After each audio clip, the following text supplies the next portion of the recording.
Bonjour à tous et à toutes. Je suis ravi de vous retrouver après presque maintenant 2 mois sans nous être rencontrés au cours de nos séminaires. En plus, c'est une très belle journée et les critères commencent à s'assouplir. On commence à retrouver une vie qui va devenir de plus en plus normale. Et on va parler aujourd'hui d'un sujet qui est très souvent abordé par chacun d'entre vous et qui est une vraie préoccupation de la recherche, c'est est-ce que la maladie d'Alzheimer est héréditaire? Alors, quand on sait que la plupart des maladies ont une petite composante héréditaire ou de susceptibilité, face à une maladie d'Alzheimer, où on peut voir ses proches atteints, le réflexe est de se demander, mais est-ce que moi-même, si mon papa ou ma maman a été atteinte, je serai moi-même atteint un jour? Donc c'est vraiment une question qui est très importante.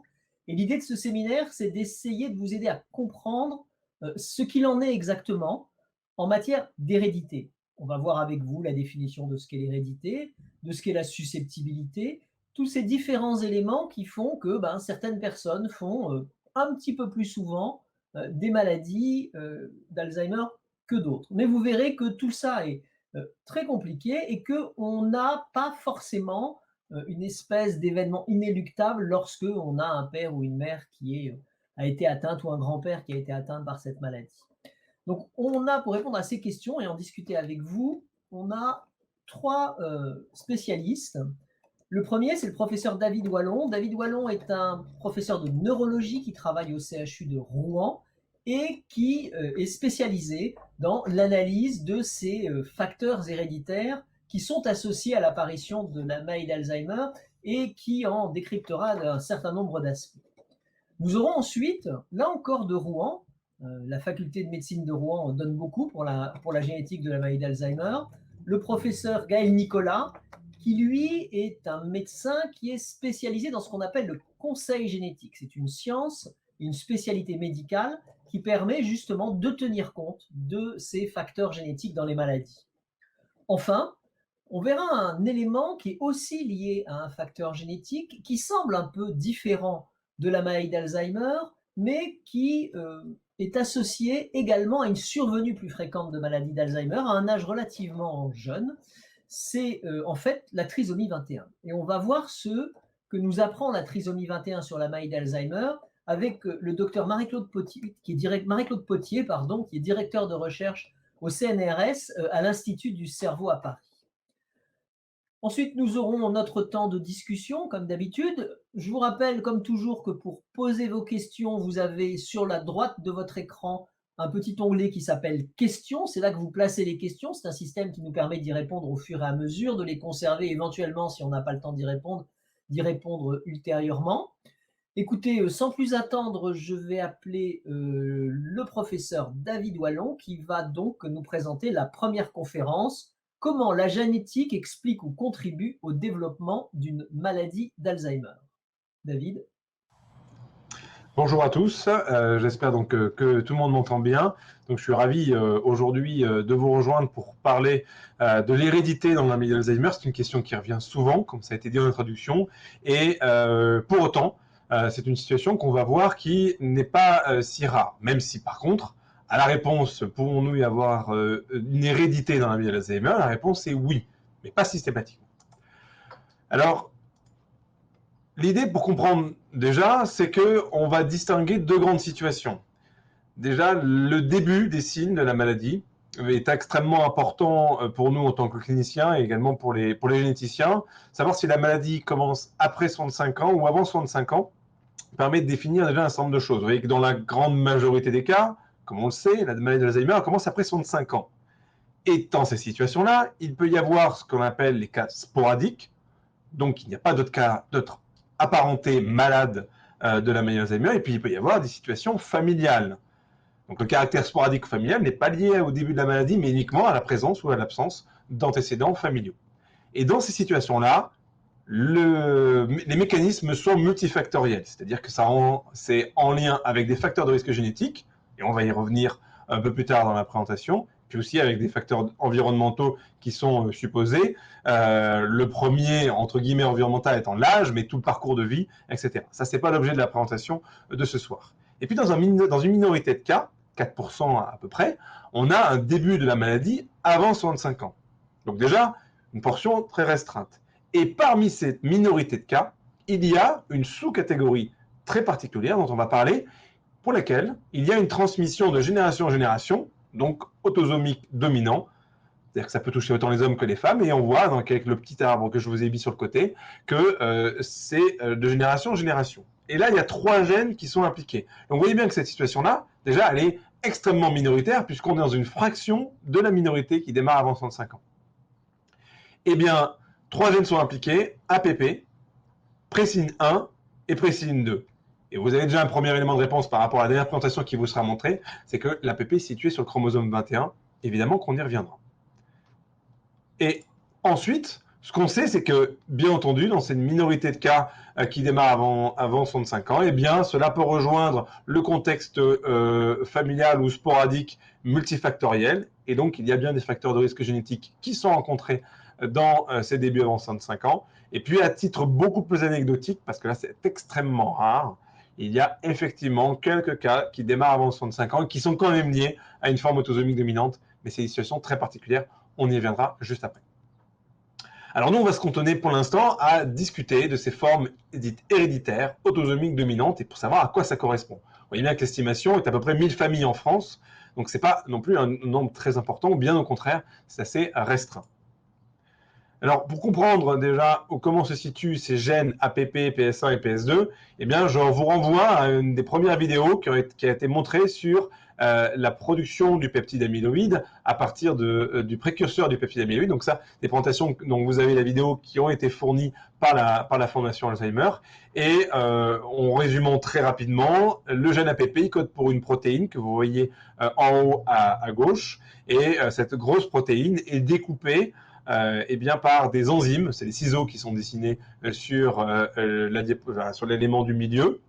Et on voit que justement les gènes précine 1 et précine 2, c'est là où je vous ai mis PSN1/2, ces 2 gènes-là sont intégrés dans un des ciseaux, la gamma sécrétase. Et donc les mutations de l'APP ou de la précine 1 et de la précine 2 sont les mutations à l'heure actuelle qu'on connaît et qui vont impacter directement sur la production de ce peptide amyloïde, donc le peptide en jaune, qui à la fin va s'accumuler et former les plaques amyloïdes. Donc ça, c'est ce qui a été décrit dans la cascade amyloïde ensuite. Et je l'ai résumé à nouveau ici. Cette cascade amyloïde, elle ne s'arrête pas à la production du peptide amyloïde, malheureusement. Eh bien, elle entraîne une agrégation de ce peptide qui va modifier une autre protéine, qui est la protéine Tau. Et cette protéine Tau anormalement phosphorylée, on va dire tout simplement modifiée, anormale, eh bien, entraîne une toxicité directe pour les neurones, qui elle-même aboutit à la neurodégénérescence et donc aux symptômes de la maladie, que ce soit sur le plan morphologique, on voit que le cerveau Alzheimer est atrophique par rapport au cerveau sain, puis bien entendu surtout aux signes de la maladie. Alors, pour comprendre un petit peu comment marchent ces mutations génétiques, eh bien, il faut déjà revenir sur le mécanisme de ces mutations. Il y en a globalement deux anomalies génétiques possibles qui existent. Alors, il y a 3 gènes, PSEN1, PSEN2, APP. Ce qu'il faut comprendre, c'est qu'on les a tous, ces gènes. On a tous un gène de la précine 1, un gène de la précine 2 et un gène APP. Mais logiquement, ils ne sont pas porteurs d'une mutation. Les mutations qui sont rencontrées dans ces 3 gènes sont des mutations ponctuelles, et c'est ce que je vous montre avec le petit schéma, où on voit, eh bien, c'est purement illustratif, mais que la base T a été changée pour une base G. Et donc, du coup, le gène, dans sa totalité, en fait, a une fonction anormale, et donc, du coup, entraîne la production de ce peptide A-bêta. Ça, c'est des mutations ponctuelles. Mais il y a une situation particulière qui, là, ne concerne que le gène APP. Et là, ce n'est pas une mutation ponctuelle sur une base, comme on voit là. Ce n'est pas un changement d'une lettre dans le code génétique. C'est une duplication du gène. Le gène a augmenté et maintenant a une copie supplémentaire. Donc, c'est pour ça que vous voyez que le chromosome, là, comporte une copie supplémentaire. Et là, c'est ce qui n'est possible que pour APP. Il n'y a de duplication pour la maladie d'Alzheimer que pour le gène APP. Et donc, on va garder en tête ces mutations précine 1, précine 2 et APP et ces duplications d'APP pour décrire maintenant les familles. Alors, la première étape, quand un clinicien rencontre une famille avec l'hypothèse d'une forme héréditaire de maladie d'Alzheimer, une forme autosomique dominante, c'est d'abord et avant tout de définir quel est le phénotype, c'est-à-dire, traduction, quelle est la maladie qui explique la situation du patient. Parce qu'un arbre généalogique comme celui-ci pourrait finalement s'appliquer à bon nombre de maladies, y compris même non neurologiques. Là, on mentionne juste qu'un individu qu'on voit à 50 ans a eu des débuts des signes à 47 ans, que son père est décédé à 54 ans avec des débuts des signes à 44 ans, et que la grand-mère est décédée à 59 ans avec des signes. Voilà. C'est ce que dit cet arbre généalogique. Mais la première étape essentielle est de déterminer s'il s'agit bien d'une maladie d'Alzheimer. Parce que si finalement c'est une autre maladie, notamment neurologique, eh bien les gènes dont je vous parle n'ont plus du tout de sens. Et quelles vont être les explorations qui vont être nécessaires? Évidemment, évaluer cliniquement et neuropsychologiquement le patient pour savoir quels sont les types de troubles, comment les choses se sont installées, quelle est l'histoire clinique de la maladie. Et puis, avoir l'IRM cérébral pour documenter les diagnostics différentiels. Donc, quelles sont les autres possibilités de diagnostic et les éliminer. Et puis, avoir les arguments positifs, notamment, vous vous rappelez la présentation de Gaël Chetla, et si vous ne l'avez pas vu, je vous invite à la voir, dans lequel on voit l'atrophie notamment des hippocampes, mais ce n'est pas la seule chose qu'on voit, mais pour vous la nommer ici. Et puis évidemment, il va falloir avoir des marqueurs plus précis, puisqu'il s'agit d'un sujet jeune, donc on ne va pas se limiter à un diagnostic compatible, on va aller chercher des arguments positifs. Alors, le PET, FDG notamment, mais il y a même d'autres marqueurs qui peuvent être utiles, mais surtout les biomarqueurs Alzheimer du liquide céphalorachidien, c'est-à-dire à la ponction lombaire. C'est là l'image que vous voyez ici. L'objectif n'est pas de vous choquer, mais de vous expliquer que c'est un geste qu'on fait très régulièrement, très souvent ici en neurologie, pour avoir à ce moment-là des arguments biologiques, des marqueurs directement issus du liquide qui baigne autour des neurones. Et donc, l'ensemble de ces explorations-là sont réalisées chez nos patients pour déterminer s'il y a bien des arguments pour une maladie d'Alzheimer, et ensuite, par extension, vu l'histoire généalogique, vu la famille, savoir si c'est autosomique dominant et si c'est donc une maladie d'Alzheimer autosomique dominant. Et du coup, s'agit-il d'une mutation d'un de ces gènes ou d'une duplication d'APP? Alors, pour vous donner un petit peu la répartition, c'est-à-dire que quand on est dans une situation de maladie d'Alzheimer à début précoce, hein, donc le cas un peu initial de l'arbre généalogique que je vous ai montré avant, eh bien, quelle est la probabilité qu'on trouve une mutation concernant un de ces gènes? Eh bien, ça dépend complètement déjà de l'histoire familiale et puis du début des signes.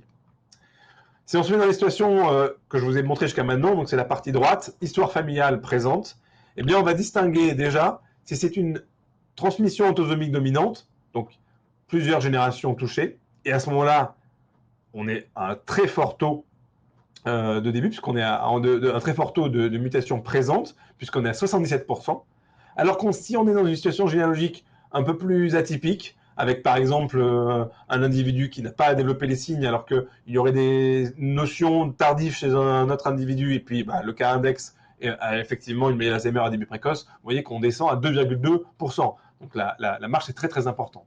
Donc pour ça que l'histoire familiale et l'enquête généalogique est extrêmement importante. Si finalement on n'a pas d'histoire familiale, donc c'est la partie gauche, et bien là on va distinguer deux cas de figure. Soit le début est avant 51 ans, donc inférieur ou égal à 50 ans. Et à ce moment-là, on a tout de même 14% de patients qui ont une mutation PS1, PS2, APP ou une duplication d'APP. Si on élargit un petit peu, on prend entre 50 et 65 ans, ce qui donc reste une maladie d'Alzheimer à début précoce par définition, on voit qu'on chute à 1,2%. Donc ça devient beaucoup plus rare. Et donc ça vous donne déjà un petit peu l'idée qu'on ne trouve pas systématiquement une mutation, même dans ces formes à début précoce, même avec une forme autosomique dominante. Et puis par contre, quand on est en dehors des clous, des situations les plus fréquentes, et bien là, la probabilité chute énormément. Alors, une fois qu'on regroupe toutes les familles avec mutations identifiées, comment se présentent les patients? La première déjà question qu'on s'est posée, c'est quelle est la distribution des différents gènes, en regroupant toutes les mutations, puisque pour le gène de la précine 1, il y a énormément de mutations possibles, mais en les regroupant toutes sous le gène dont elles dépendent, eh bien on voit que c'est 43% de mutation de la précine 1, 6% de mutation de la précine 2, et puis ensuite 9% de mutation d'APP et 7% de duplication d'APP. Et puis les âges de début peuvent être variables en fonction du gène porteur. Les mutations de la précine 1, c'est extrêmement précoce. En moyenne, 44 ans d'âge de début. Et vous voyez que les bornes que je vous ai mis, c'est 24 ans d'âge de début au plus jeune identifié dans la littérature, mais finalement identifié en France puisque le cas a été français. Et puis jusqu'à 65 ans, mais que globalement, la répartition fait que 50% des patients débutent avant 50 ans. Donc précine 1, c'est des situations de maladie d'Alzheimer extrêmement précoces. Précine 2, un peu plus tardive quand même, puisqu'on a 54 ans d'âge de début, entre 45 et 69 ans. Mais on voit quand même qu'on reste dans les formes à début précoce. Mutation d'APP, une moyenne à 50 ans, entre 45 et 65 ans, sauf une mutation précise, particulière. On ne reviendra pas aujourd'hui dessus parce que c'est très très particulier, mais les cliniciens connaissent ça, où on peut avoir des âges de début un peu plus tardifs. Et puis la duplication d'APP, âge moyen à 51 ans, entre 41 et 69 ans. En termes de mode de présentation, quels sont les signes que présentent ces patients? Bon, fort heureusement, mais on va voir que ce n'est pas systématiquement le cas, fort heureusement, c'est la présentation typique la plus fréquente, c'est-à-dire les pertes de mémoire qui, à ce moment-là, définissent une présentation typique de maladie d'Alzheimer. Pour Précine 1, 78%, pour Précine 2, c'est quasiment 100% des cas, 95%, pour APP, 90% des cas sous cette forme-là, et puis pour les duplications d'APP, 71%. C'est là où on va trouver finalement le plus de situations atypiques. Mais on voit bien que dans tous les cas de figure, ce n'est pas 100%. Et donc, attention, puisque du coup, quelles peuvent être les situations atypiques fréquentes qui peuvent se rencontrer? Eh bien, l'épilepsie précoce, qui peut être associée, mais qui peut même être au début isolée. Alors, on ne garde pas toute sa vie d'épilepsie sans voir jamais arriver les troubles cognitifs. Ils apparaissent un jour ou l'autre. Mais ça peut être le mode d'entrée dans la maladie. Les troubles moteurs, alors ce qu'on appelle une paraparésie spastique, donc c'est-à-dire un trouble moteur avec une raideur des membres inférieurs, mais une raideur très importante, et un trouble moteur qui peut même induire jusqu'à la mise en fauteuil roulant, 10% des cas. Des troubles du comportement au premier plan, qui habituellement ne se rencontrent pas dans les formes typiques de maladie d'Alzheimer, 8 à 10%, et même des difficultés de marche avec une marche cérébelleuse, donc une atteinte du cervelet, 6% des cas. On voit donc que ces situations atypiques ne sont pas rares, et si on les cumule toutes, eh bien, c'est plus de 20% de situations atypiques. Alors, ce n'est pas la somme de toutes, parce que bien souvent, quand il y a un trouble moteur, eh bien, il peut y avoir une autre atypie associée, mais au final, on est autour d'un peu plus de 20%. Et donc, ça vous permet de comprendre que pour arriver à identifier une mutation dans ces familles, il est absolument nécessaire qu'il y ait un bilan. Et donc, c'est pour ça que nous, en tant que cliniciens, on insiste pour que le bilan au départ se pose la question de savoir le diagnostic, pour ensuite se poser la question d'aller rechercher les gènes impliqués. Une fois qu'on a établi qu'il s'agit bien de maladie d'Alzheimer, à ce moment-là, il y a des critères pour établir le diagnostic moléculaire de forme autosomique dominante. Et il découle des données que je vous ai données, c'est-à-dire soit il y a 2 cas avec un début de la maladie d'Alzheimer avant 65 ans, dans la même famille, et on prend le cas index comme un des 2 cas, hein, donc il en faut un autre, soit il n'y a pas d'autres cas, donc c'est un cas isolé, et à ce moment-là, il faut un début des signes avant 50 ans, avant ou égal à 50 ans.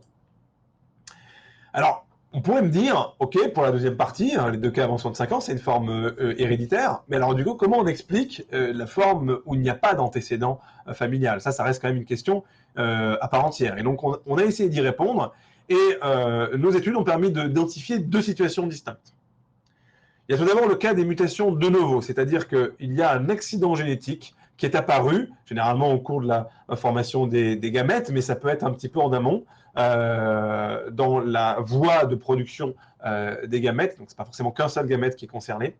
Et à ce moment-là, la mutation est apparue dans cette voie dite germinale. Et l'individu qui est à l'origine de cette voie germinale, donc le parent, lui, n'est pas porteur dans les cellules de son cerveau de cette mutation. Il ne l'a fait que la créer au moment de la création des gamètes. Et donc cette mutation de novo, eh bien, elle apparaît, et l'individu qui, lui, en a hérité dans la fécondation, et qui, lui, par contre, sur l'entièreté de ses cellules, est porteur de cette anomalie, va développer les signes comme une forme héréditaire. Sauf que, par contre, on est bien d'accord que l'arbre généalogique fait qu'il n'y avait jamais d'antécédent avant. Alors ça a des conséquences en termes de conseils génétiques auxquels le docteur Nicolas répondra plus tard, mais c'est que les frères et sœurs n'ont pas un risque nul, mais un risque faible, environ 1%. C'est lié à ce qu'on appelle les mosaïques. Donc dans le système germinal, il peut y avoir d'autres situations dans lesquelles il y a ces mutations, mais la probabilité reste faible. Par contre, les enfants, eux, ils sont dans la même situation qu'une forme héréditaire, et le docteur Nicolas vous en reparlera en détail. Les enfants, c'est un risque sur 2. Et puis, il y a les situations où la généalogie n'est pas informative. En gros, on a une censure. On ne sait pas ce qui a pu se passer chez un parent. Soit il est décédé trop jeune, et donc évidemment, il pouvait être porteur, mais il n'a pas pu le temps de développer la maladie. Soit on a perdu l'information, on ne sait pas ce qu'il est devenu, il est perdu de vue, et auquel cas, il n'y a pas d'information possible. Et donc, on manque juste d'informations, mais probablement que ça aurait été une forme autosomique dominante si on avait eu les informations ou si l'individu avait vécu assez longtemps. Là, les frères et sœurs, comme les enfants, tout le monde est à un risque sur 2. Et alors qu'on est bien dans une situation qui, d'allure, n'est pas familiale.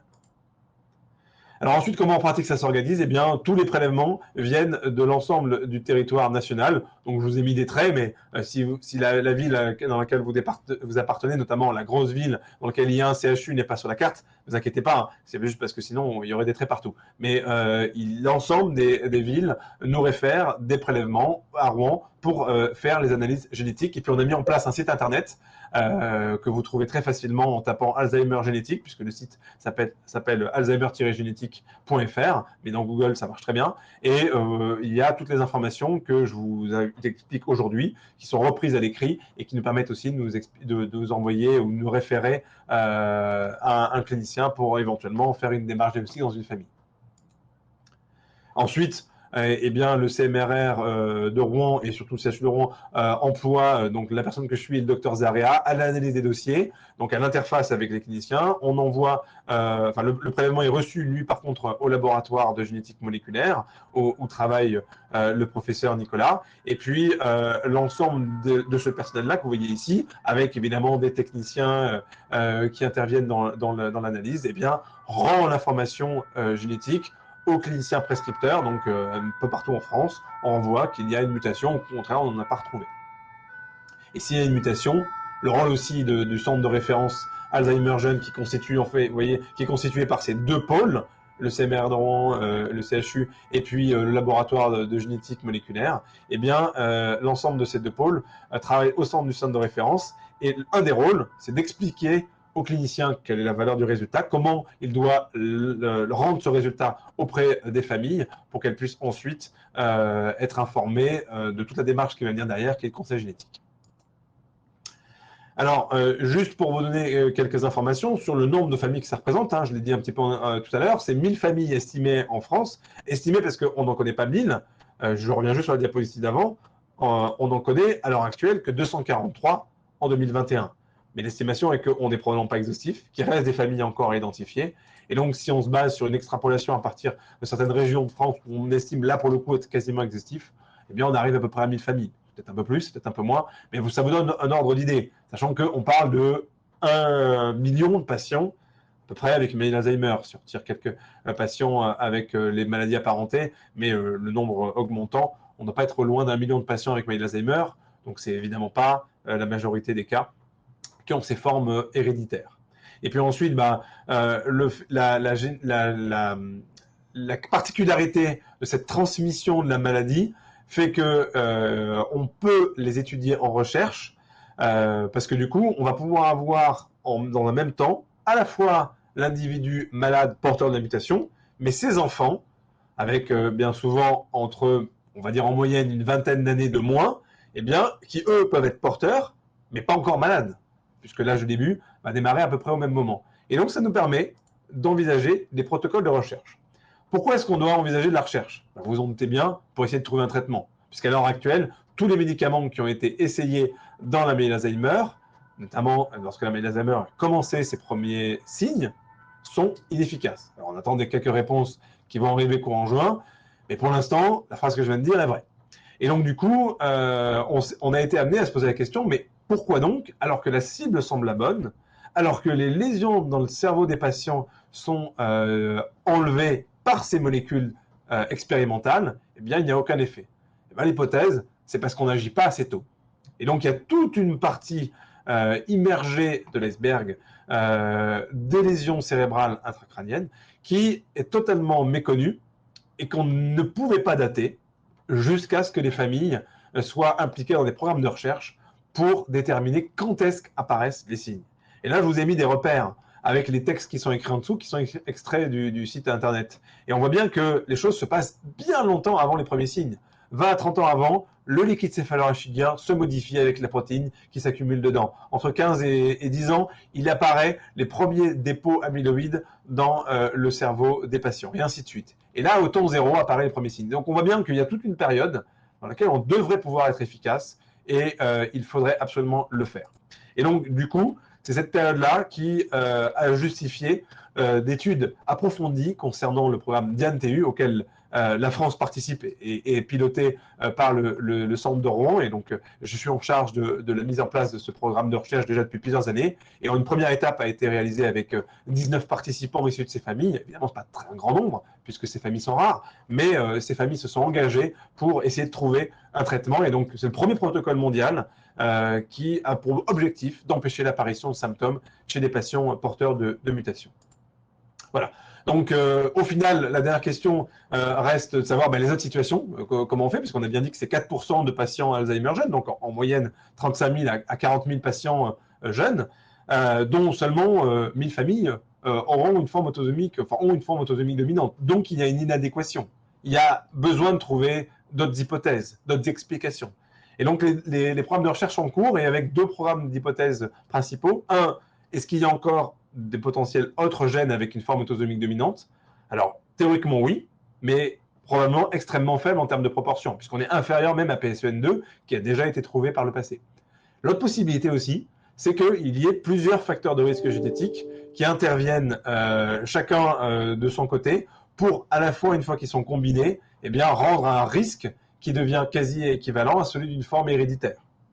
Là, c'est autre chose, c'est un autre plan, et le docteur Nicolas vous en parlera directement, mais on parle d'un changement de paradigme, puisqu'on parle du monogénique, jusqu'alors je vous ai parlé d'un seul gène, à chaque fois pour ces familles, vers plusieurs gènes qui impliqueraient. Et donc, je m'arrêterai là, et je suis ouvert à toute question. Merci beaucoup, David, pour cette présentation très complète. Alors, il ne nous reste plus beaucoup de temps pour les questions, si on veut garder notre développement d'agenda. Magali Dumont, qui est la déléguée scientifique de la Fondation, qui va animer les débats. Magali. Oui, alors juste pour préciser deux petites choses. La première, c'est que le sujet de la génétique étant un sujet complexe, on s'est permis aujourd'hui de laisser 20 minutes de présentation à chacun de nos speakers. Donc, on va décaler un petit peu le déroulé pour aujourd'hui. Il y aura un petit peu moins de temps à la fin, mais ça permet vraiment de poser les bases. Et d'ailleurs, je te remercie, David, pour cette présentation très, très claire, parce que c'est vraiment important d'avoir à l'idée les informations clés pour comprendre la suite de ce qui sera présenté. On a effectivement 5 minutes de questions et je vais commencer par la question de Valérie. Donc, tu nous as parlé en fait d'apparition de symptômes assez précoces quand on parle des formes génétiques. Or, Valérie se pose la question lorsque la détection est faite, lorsque le diagnostic est posé après 70 ans, et là en particulier 77 et 80 ans pour deux sœurs, peut-on considérer qu'il y a un risque familial? Alors, tout dépend si on parle de diagnostic ou d'âge de début, parce que déjà, c'est un élément important. Alors justement, excuse-moi David, elle précise que l'âge de début s'est fait une dizaine d'années avant le diagnostic. D'accord. Donc, une dizaine d'années avant, si je calcule donc, par rapport aux deux âges qui sont fournis, ça fait 67 ans et 71 ans. Donc, on reste dans la tranche qui est, on va dire, on sait bien un peu arbitraire, mais qui correspond bien à la réalité quand même, au-delà de 65 ans. Donc, plutôt une forme tardive. Et la question était, peut-il y avoir un risque familial dans ces situations-là? Absolument. Ça reste une possibilité qu'il y ait un risque familial, mais pas nécessairement une forme héréditaire.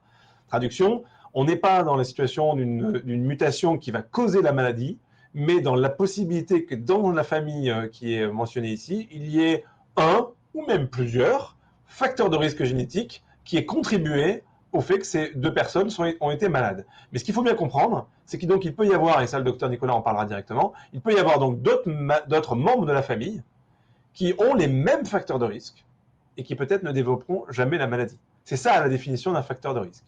Et je ne vais pas aller beaucoup plus loin parce que je sais que le docteur Nicolas va répondre plus précisément à cette question-là avec des diapositives dédiées. Merci beaucoup, David. Une autre question. Une personne, en fait, souffre de symptômes à l'âge de 60 ans. Et après consultation avec son neurologue, il semblerait que l'idée d'un test, notamment par la ponction lombaire, soit rejetée parce que trop jeune, enfin trop tôt. La personne souhaiterait du coup se rapprocher d'un centre mémoire. Est-ce que c'est quelque chose qui du coup serait utile? Ah oui, complètement. Là, je ne suis pas sûr de comprendre la raison d'un trop tôt. trop jeune. Au contraire, nous, en tant que neurologues, c'est l'inverse. Au plus l'individu est jeune et au plus on va être motivé pour faire la ponction lombaire. Puisque si la maladie d'Alzheimer est très fréquente dans les pathologies de la mémoire du sujet âgé, chez le sujet jeune, il y a tellement d'autres hypothèses diagnostiques qu'il faut surtout s'abstenir de retenir par défaut une maladie d'Alzheimer parce que ça y ressemble et de passer à côté d'un diagnostic. Donc il faut des arguments positifs. Donc il faut une ponction lombaire. Et un CMRR, il y en a 28 en France. Tous les CHU en sont équipés, devraient pouvoir répondre à cette question-là. D'accord, donc si l'on souhaite retrouver la liste des CMRR, j'imagine qu'il y a un site internet qui s'appelle… Alors, il y a le site de la FCM, donc la Fédération des consultations mémoire, qui les répertorie, D'accord, plus des consultations mémoire, et il y a également le site Alzheimer Jeune, puisqu'on s'est bien dit qu'à pouvoir faire la génétique, il faut d'abord faire le diagnostic. Et donc, sur le site Alzheimer Génétique, il y a également la liste des référents malades jeunes qui est mentionnée. d'accord, très bien. Dernière question peut-être. Alors là, donc tu nous as expliqué que la majeure partie des mutations qui concernent la maladie d'Alzheimer étaient d'une manière ou d'une autre en lien avec l'amyloïde. Et j'aurais voulu savoir du coup s'il existait des mutations en lien avec tout. Très bonne question. Oui, il existe des mutations en lien avec le gène qui code pour la protéine Tau, mais ça ne donne pas des maladies d'Alzheimer. Ça donne bien des maladies du cerveau, avec un défaut cognitif particulier qui entre dans ce qu'on appelle les dégénérescences lobaires frontotemporales, mais ce ne sont absolument pas, dans ces cas-là, des maladies d'Alzheimer. Et d'un point de vue analyse cérébrale, la présentation sous le microscope de ce qui est analysé ne ressemble absolument pas à une maladie d'Alzheimer. D'accord, c'est très très clair pour le coup.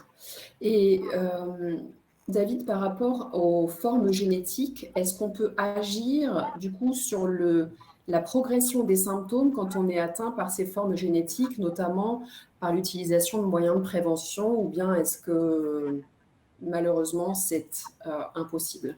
Alors, inexorablement, les pénétrances de ces mutations sont complètes, et donc ça veut dire qu'inexorablement, on développera les signes. Par contre, ce qui peut se passer, c'est qu'on peut les développer plus tôt encore et donc gagner ou perdre quelques années selon nos habitudes de vie. Et donc, globalement, aux familles qu'on rencontre, et notamment aux individus jeunes qui malheureusement apprennent qu'ils sont porteurs et qui viennent nous voir en disant qu'est-ce que je peux faire, eh ben, déjà, on leur commence par leur dire d'arrêter de fumer, de consommer de l'alcool de manière très raisonnée, de faire du sport, parce que tous ces éléments-là vont être protecteurs pour leur cerveau plus tard, de se maintenir actif, investi, intéressé, et voilà, d'avoir une activité cognitive et physique la plus régulière et la plus saine possible, parce que ça va être un facteur protecteur.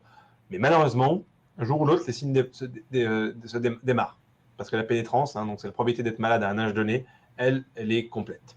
D'accord, mais on peut malgré tout, comme tu dis, être acteur et pouvoir ralentir possiblement Et puis, enfin, il y a des programmes de recherche. Et là, avec programme de recherche, peut-être qu'on peut même arriver à avoir un traitement avant que les signes apparaissent. Merci beaucoup, David. On arrive à la fin du temps pour cette première présentation. Je vais appeler donc sur la scène le docteur Nicolas pour la suite de notre webinaire.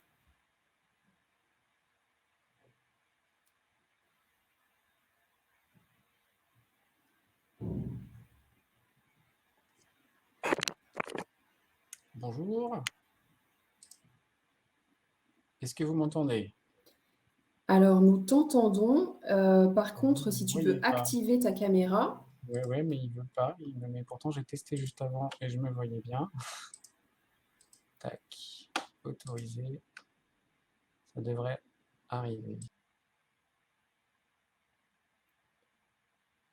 On va laisser quelques minutes au docteur Nicolas. Et puis, si ça ne fonctionne pas, je pense qu'on le fera. Voilà. Ah, parfait. Voilà. Je sors de scène. La parole est à toi.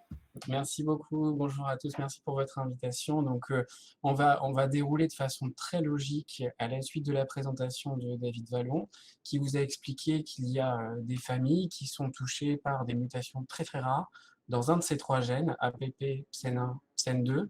Et dans ces familles-là, le risque est tel que, eh bien, soit on est porteur, on développe la maladie jeune, soit on n'est pas porteur, on ne la développe pas. Et donc, dans ces familles qui sont très rares, on parle d'environ 250 familles identifiées en France, on peut faire ce qu'on appelle du conseil génétique. Donc, je vais vous expliquer un petit peu ce que c'est que le conseil génétique dans ces formes autosomiques dominantes, et puis je vais essayer de vous apporter des éléments d'explication du rôle de la génétique au-delà de ces familles autosomiques dominantes pour le plus grand nombre des familles. Donc là, la première partie de la présentation, je vais vraiment parler de ces familles, ces 250 familles en France pour lesquelles on a identifié une anomalie génétique, on parle d'une mutation dans une famille, donc qui se présente comme ça, c'est-à-dire qu'on a plusieurs malades et on voit sur plusieurs générations quelqu'un qui a commencé la maladie avant 65 ans. Et donc si on a identifié la mutation dans la famille, eh bien, il se peut qu'une personne ici qui est donc représentée avec un point d'interrogation, eh bien cette personne-là, elle peut être amenée à se dire, mais est-ce que moi, je suis porteuse ou est-ce que je ne suis pas porteuse? Là, j'ai dessiné une femme. En génétique, les ronds, c'est des femmes et les carrés, c'est des garçons. En blanc, c'est quand on n'est pas malade et en noir, c'est quand on est malade. Donc là, on est chez une personne jeune, peut-être qu'elle a 20 ans, 30 ans, 40 ans, et qu'elle se dit, bah, est-ce que j'ai un risque d'être porteuse de la maladie, de l'anomalie génétique que portait mon père dont il est décédé? Donc ça, c'est une première situation. Là, je dessinais une femme, mais ça aurait tout à fait pu être un homme, hein, puisque ça touche de la même façon les femmes et les hommes. Une autre question, c'est cette fois-ci cette même femme, mais qui vient avec son conjoint et qui dit non seulement est-ce que je suis porteuse-porteur, donc la porteuse, mais est-ce que aussi j'ai un risque de transmettre à mon enfant parce qu'on a un projet d'avoir un enfant ensemble. Ça, c'est des situations de départ qu'on peut être amené à rencontrer en consultation. Et puis, une fois qu'on a fait le test, si on a malheureusement une mauvaise nouvelle qu'on a annoncée chez cette dame en lui disant qu'elle était porteuse, cette fois-ci, elle sait qu'elle est porteuse, mais elle veut avoir un enfant et elle veut s'assurer de ne pas transmettre l'anomalie génétique à sa descendance. Et donc, là encore, une autre question qui peut nous être posée dans nos consultations de génétique. Donc, on appelle ces consultations-là des consultations de diagnostic présymptomatique. Et donc, ces consultations, encore une fois, ne concernent que les familles autosomiques dominantes, c'est-à-dire les formes héréditaires pures de la maladie. Donc, il faut qu'on ait déjà identifié exactement quelle mutation, quelle faute d'orthographe précisément, à quel endroit du gène il y a une anomalie dans la famille, pour pouvoir la rechercher chez quelqu'un qui n'est pas malade et qui veut savoir s'il l'a hérité ou non. Et pourquoi on fait ça comme ça? Parce que tout simplement, il y a beaucoup de mutations différentes d'une famille à une autre. Et si on devait tester quelqu'un sans avoir eu un test génétique chez une personne malade dans la famille auparavant, on ne saurait pas où chercher. Alors que là, on sait exactement où est-ce qu'il faut aller chercher la mutation et on va regarder tout simplement si elle est présente ou si elle est absente. Qu'est-ce qu'on va analyser? Donc, le gène APP PSEN1 ou PSEN2 dont vous a parlé David, donc soit l'un, soit l'autre, hein, pas les trois, c'est dans cette famille donnée, on sait que c'est une mutation de ce gène-là, de PSEN1 ou de PSEN2, et on va regarder cette mutation-là, mais on ne va pas regarder les autres facteurs de risque dont on va parler tout à l'heure. Donc, on parle de mutations pour lesquelles on est sûr que si la personne est porteuse, elle va développer la maladie à un âge précoce, ou si elle n'est pas porteuse, elle ne va pas développer la maladie à un âge précoce. On parle de mutation à pénétrance complète, c'est le mot qu'a utilisé David aussi. La pénétrance, c'est la probabilité de développer la maladie à un âge donné si je sais que je suis porteur. Et donc là, on parle de mutation dont on est sûr qu'elle donne la maladie à 100% des personnes de moins de 65 ans, ou parfois, pour certaines mutations, ça peut être 60, 50, 40 même, voire même parfois plus jeune. Cette prescription ne peut pas être faite par tous les médecins. Elle ne peut être faite que dans un centre agréé. En pratique, les centres agréés en France, ce sont des services de génétique. Et ce n'est pas forcément un médecin tout seul, c'est un médecin qui travaille dans une équipe pluridisciplinaire qui est composée généralement de généticiens, de neurologues, de psychologues, au moins un de chaque. Et puis parfois, il peut y avoir un psychiatre, une assistante sociale ou un conseiller en génétique. Quel est le déroulé de ces consultations de diagnostic présymptomatique? Alors, il n'y a pas de protocole fixe pour l'ensemble de la France. Chaque hôpital, plus souvent chaque CHU, va avoir son propre protocole, mais avec les mêmes principes généraux. Les principes généraux, c'est que dans cette indication-là, on ne fait pas la prise de sang à l'issue de la première consultation. Il faut d'abord avoir les informations personnelles, individualisées, expliquer le risque, une consultation avec un psychologue au moins une fois. Et puis, le principe, c'est le libre choix, c'est-à-dire qu'on veut s'assurer que la personne qui veut connaître son statut génétique, eh bien, elle n'est pas sous influence, c'est bien elle qui veut savoir, c'est pour son propre intérêt à elle, et qu'elle a bien compris, et que du coup, elle ne regrettera pas son choix une fois qu'elle connaîtra son statut génétique, puisqu'évidemment, On ne peut pas revenir en arrière. Ce n'est pas comme quand on fait un dosage du cholestérol, par exemple. Admettons, on a trop de cholestérol, on peut faire des choses. On peut diminuer le cholestérol par un régime, par des médicaments. Là, si je vous dis que vous êtes porteur pour l'anomalie génétique familiale, ça ne changera pas. Vous êtes porteur parce que vous avez toujours été porteur depuis que vous avez été fabriqué. Donc, on laisse le temps de la réflexion. On s'assure de la bonne compréhension de l'information, qui sont des informations compliquées, et on va préparer les gens pour pas qu'ils regrettent leur choix, et jusqu'à parfois conseiller aux gens de ne pas faire le test si on pense que ils sont pas forcément prêts pour ce test-là. Donc en pratique, le contenu des consultations, ça va être expliquer la maladie et sa prise en charge, préparer psychologiquement un résultat favorable ou un résultat défavorable, expliquer le mode de transmission, donc comme David l'a fait tout à l'heure, on va expliquer que, eh bien voilà, il y a une mutation qui a été identifiée sur un gène, admettons qu'ici c'est le gène APP, eh bien qu'on est porteur de 2 copies du gène APP, chacun est porteur de 2 copies du gène APP, et que chez ce monsieur-là, le papa, eh bien il y a eu une anomalie génétique, une faute d'orthographe qui est présente et qui est responsable de la maladie. Et quand on fait des enfants, on transmet une copie de chacun des gènes, donc y compris une copie du gène APP. Et donc ici, ce monsieur-là, quand il fait des enfants, il va transmettre soit la copie qui porte la petite croix rose, donc qui porte la mutation, soit la bonne copie. Et puis sa conjointe, elle va donner l'une des deux autres. Donc il y a donc 2 combinaisons possibles seulement avec une personne qui est porteuse. D'où le risque de 1 sur 2 dans la descendance. On va lever des fausses croyances qui sont très très fréquentes dans la famille, des gens qui vont dire oui mais moi dans ma famille ça touche que les femmes ou ça touche que les hommes. En fait non, on sait bien que là c'est des anomalies génétiques qui touchent des gènes qui ne sont pas sur les chromosomes sexuels, c'est pas sur le chromosome X, et donc ça touche autant les hommes que les femmes, et peut-être que le hasard fait que dans cette famille ça a touché plus d'hommes que des femmes, mais voilà, on sait que ça peut tout à fait toucher un homme comme une femme. Ou des choses comme ça saute une génération. Ah non, les anomalies génétiques, elles sont transmises ou elles ne sont pas transmises, mais elles ne sautent pas une génération. On ne peut pas passer de la grand-mère au petit-fils, par exemple. Ou alors des choses, si mon frère ou ma sœur est malade ou est porteur, moi je vais forcément l'avoir. Ou moi je vais forcément pas l'avoir. On voit des gens qui parfois ont des fausses croyances qu'on essaie de corriger en expliquant avec nos schémas. On va parler de la recherche pendant nos consultations parce qu'il y a de l'espoir. Alors, évidemment, l'espoir, il faut le peser parce qu'on ne va pas faire prendre une décision d'un test génétique sur la base d'un espoir. Tant qu'on n'a pas validé les choses par la recherche, on ne peut pas aller plus loin, mais on a quand même beaucoup d'espoir dans la recherche sur la maladie d'Alzheimer dans ses formes précoces. On va essayer de comprendre les motivations de la demande, on va les faire verbaliser, parce que comme je le disais tout à l'heure, une fois qu'on sait, on ne peut pas revenir en arrière. On va expliquer les conséquences sociétales, parce qu'il y a aussi des conséquences sociétales. C'est des personnes jeunes qui travaillent, qui peuvent avoir des enfants, qui peuvent se poser des questions. Est-ce que je peux prendre un prêt immobilier? Est-ce que je dois le dire à mon patron? Des choses comme ça. Alors, évidemment, on va donner des conseils par rapport à ça, de ne pas trop en parler au patron, parce que ça ne le regarde pas.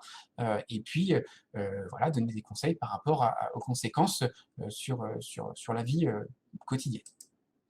Et puis, on va expliquer les possibilités de conseil génétique prénatal quand c'est un couple qui est en âge d'avoir des enfants. On va expliquer les possibilités que l'on a.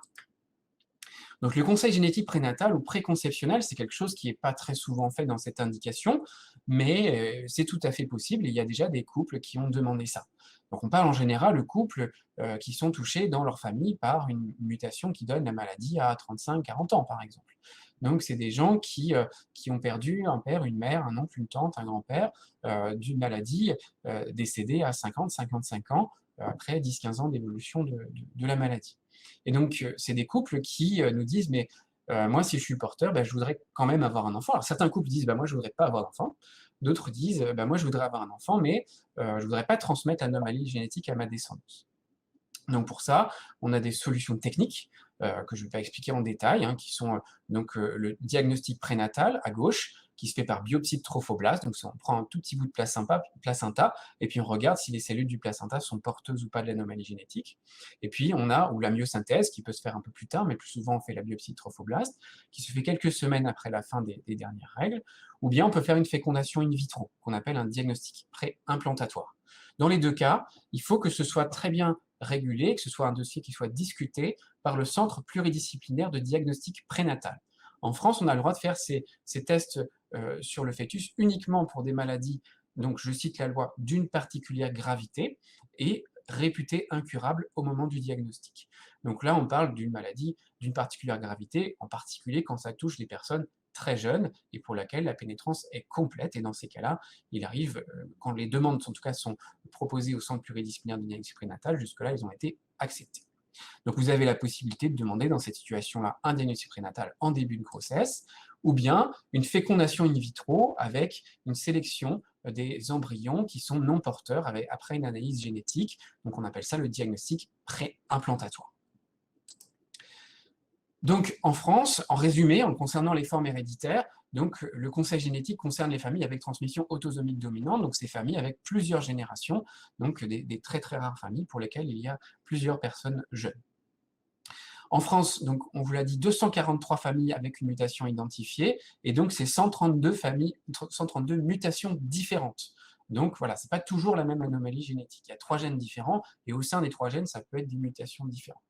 Alors quand on dit 243 familles, ça peut être des petites familles, où on n'a pas beaucoup, un arbre généalogique, où on ne connaît pas beaucoup de gens dans la famille, mais ça peut être aussi des très très très très grandes familles pour lesquelles on a un arbre généalogique sur de nombreuses générations et qui sont très bien connus. On a quelques arbres comme ça. Voilà, je vous ai mis une représentation un petit peu illustrative, mais on a des arbres généalogiques donc très très grands qui concernent potentiellement énormément de gens. Alors, le conseil génétique concerne les familles avec transmission autosomique dominante. Le diagnostic présymptomatique ne peut être fait que quand il y a une mutation identifiée dans la famille. Mais alors, comment on fait quand personne n'a eu de test dans la famille? Alors là, on est bien embêté, hein. On ne peut pas faire de test génétique à une personne non malade pour prédire le risque pour plus tard si on ne sait pas ce qu'il faut chercher. Et la seule façon de savoir ce qu'il faut chercher, c'est d'avoir un prélèvement d'ADN d'une personne malade, jeune, dans la famille. Donc si ce n'est pas le cas, eh bien, on ne peut pas vraiment donner d'informations précises aux gens qui nous posent ces questions-là. Alors on peut revenir sur le schéma que vous a présenté David tout à l'heure, avec les probabilités d'être porteur d'une mutation ou non, en fonction de l'arbre généalogique, mais encore une fois, on ne pourra pas faire de test génétique. L'autre question qui peut être posée, c'est quoi les facteurs de risque? Est-ce que la génétique a un rôle à jouer dans les formes non héréditaires? En dehors de ces formes où il y a plusieurs générations avec un patient avant 65 ans, eh bien les gènes, ils ont quand même quelque chose à voir. Alors comment on regarde ça? Eh bien on regarde tout simplement les jumeaux. Donc les jumeaux, on parle des faux jumeaux et des vrais jumeaux. Les faux jumeaux, c'est des frères et sœurs qui simplement sont jumeaux, mais qui partagent 50% de leur patrimoine génétique. Et les vrais jumeaux, ou monozygotes, eh bien eux, ils partagent 100% de leur patrimoine génétique. Eh bien s'il y en a un qui a la maladie d'Alzheimer, eh bien, on sait que dans 20 à 40% des cas, le deuxième va l'avoir aussi pour des faux jumeaux. Alors que pour des vrais jumeaux, on est à 45-60%. Donc vous voyez que ce n'est pas 100%. Ça veut dire que la génétique n'explique pas tout le risque de maladie d'Alzheimer pour ces patients qui n'ont pas de forme héréditaire. Néanmoins, ça montre aussi que c'est quand même le double par rapport à des faux jumeaux. Ça veut donc dire que bien, les gènes ont quand même quelque chose à voir dans tout ça.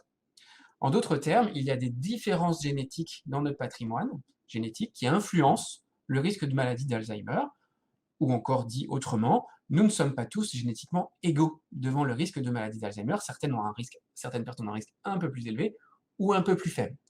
Donc il y a eu beaucoup de progrès sur ces études, sur les facteurs de risque génétiques.